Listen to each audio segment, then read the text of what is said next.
Rafi Sahab also had his time. There was a time when he completely went into a shell.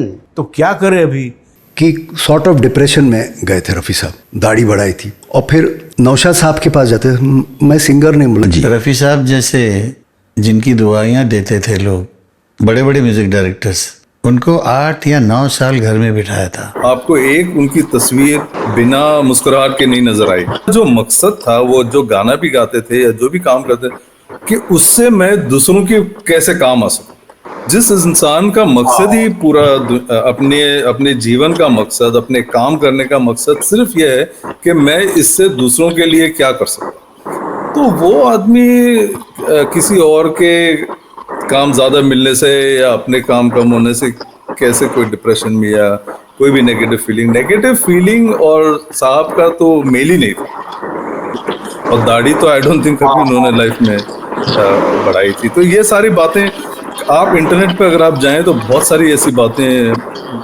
निकलने में आती है। ऐसे प्रसन्न रहने वाले व्यक्ति को कोई कहे कि वो डिप्रेशन में चला गया है, ये कम से कम मेरे जैसे व्यक्ति को तो स्वीकार नहीं। मैंने आज तक उनकी दाढ़ी में कोई फोटो नहीं देखी है। हाँ, शुरुआत में मुझे रखते थे, बाद में मुझे एक उम्र के बाद हट गई थी और हमेशा क्लीन शेव रहे।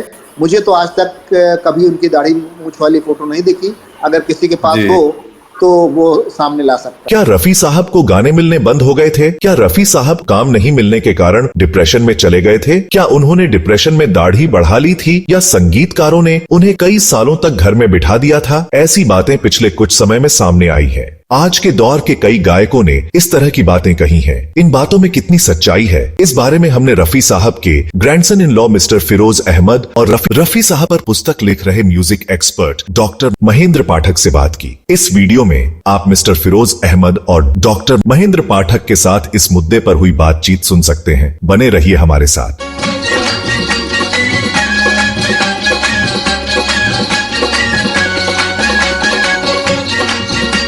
अभी कई गायकों के इंटरव्यू आए हैं, पॉडकास्ट आए, जिसमें उन्होंने कहा है कि रफी साहब का जो आखिरी, जो किशोर कुमार के जब उभार का वक्त था, जब आराधना के बाद, तो मंदी जो आई थी रफी साहब कैरियर में, तो रफी साहब ने दाढ़ी बढ़ा ली थी और डिप्रेशन में चले गए थे। और अभी सुरेश वाडकर का देख रहा था, उसमें उन्होंने कहा कि 7-8 साल तक उनको कोई काम नहीं था, मैंने संगीतकारों ने उनको इग्नोर कर दिया था। तो फिरोज अहमद साहब से जानेंगे कि एक परिवार के आप क्योंकि हिस्सा हैं, तो क्या इस तरह से जो बातें कही जा रही है आजकल कि वो डिप्रेशन में चले गए थे और इतने डिप्रेशन में दाढ़ी बढ़ा ली थी और गायकी से मैंने तौबा कर लिया था, कई चीजें जो कही जा रही, तो आप एक परिवार के, क्योंकि आप जानते होंगे पूरा इस चीज को, तो आप क्या कहना चाहेंगे इस बारे में? इसमें क्या सच्चाई है या वैसे ही लोग बोल रहे हैं? नहीं, जो भी रफी साहब के बारे में कुछ भी जानते हैं, तो वो गायकी के अलावा जो उनकी शख्सियत थी उसके बारे में भी कई लोग जानते हैं और चर्चा होती है कि वो उनको दुनियादारी से कोई ताल्लुक नहीं था। वो बिल्कुल ही एक क्या कहते हैं, जिसे काफ़ी लोग उनको कहते हैं कि संत समान इंसान थे। तो उस किस्म के इंसान को किसी से ईर्ष्या या जेलसी या डिप्रेशन, मतलब ये बहुत दो अलग क्या कहते हैं कॉन्ट्रडिक्टिंग बातें हैं। तो नहीं, ऐसा कुछ नहीं था। वो आप देखें कि आपको एक उनकी तस्वीर बिना मुस्कुराहट के नहीं नजर आई। तो जो इंसान कभी जिंदगी में अपने चेहरे से मुस्कुराहट तक नहीं निकाल पाए, अगर आप उनके जाने के बाद की भी तस्वीर आप देखेंगे, जब उनका जनाजा पड़ा हुआ था, तो उस टाइम पे भी उनके चेहरे पे मुस्कुराहट। तो ऐसा इंसान का डिप्रेशन में जाने का कोई सवाल ही नहीं होता। तो जहाँ तक वो कहते हैं कि जब उनके गाने कम हो चुके थे, तो वो कम इसलिए हो चुके थे कि आई थिंक तकरीबन 74 या 75 में गालिबन, I am not very sure,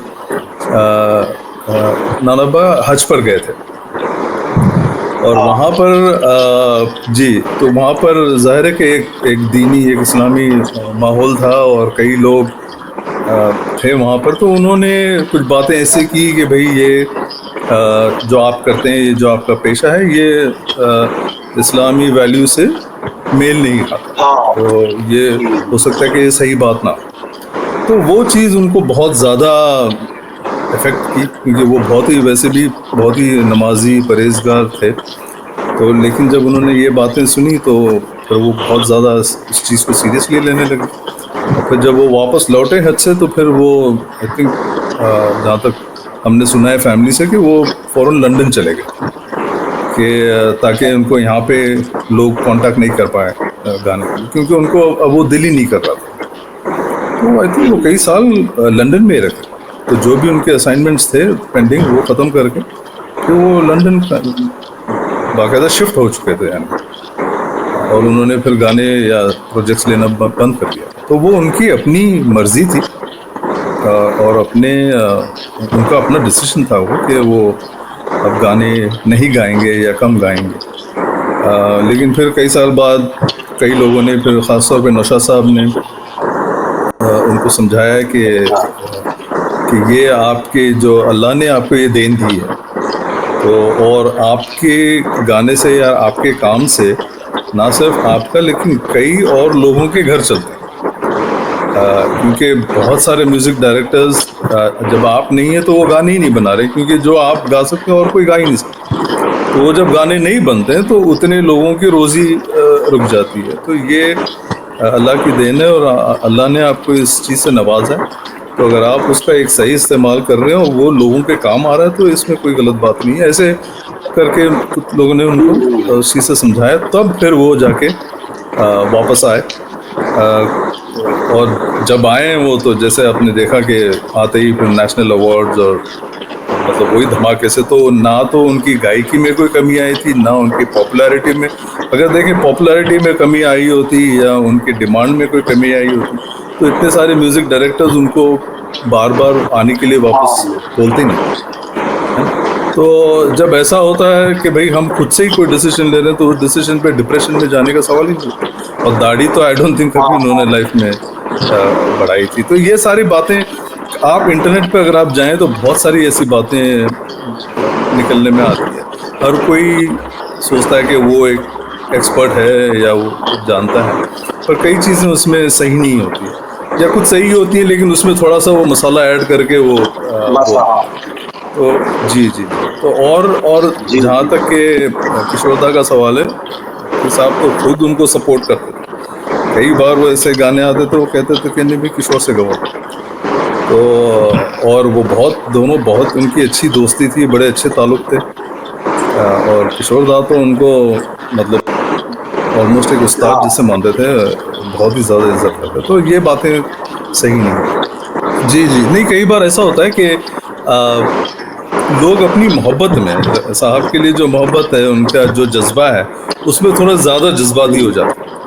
तो कोई जैसी बात होती है तो फिर वो उसको जस्टिफाई करने के लिए फिर और कुछ दो बातें ऐड कर देते। तो जैसे सुरेश वाडकर साहब हैं, वो तो बहुत ही बड़े भक्त हैं साहब।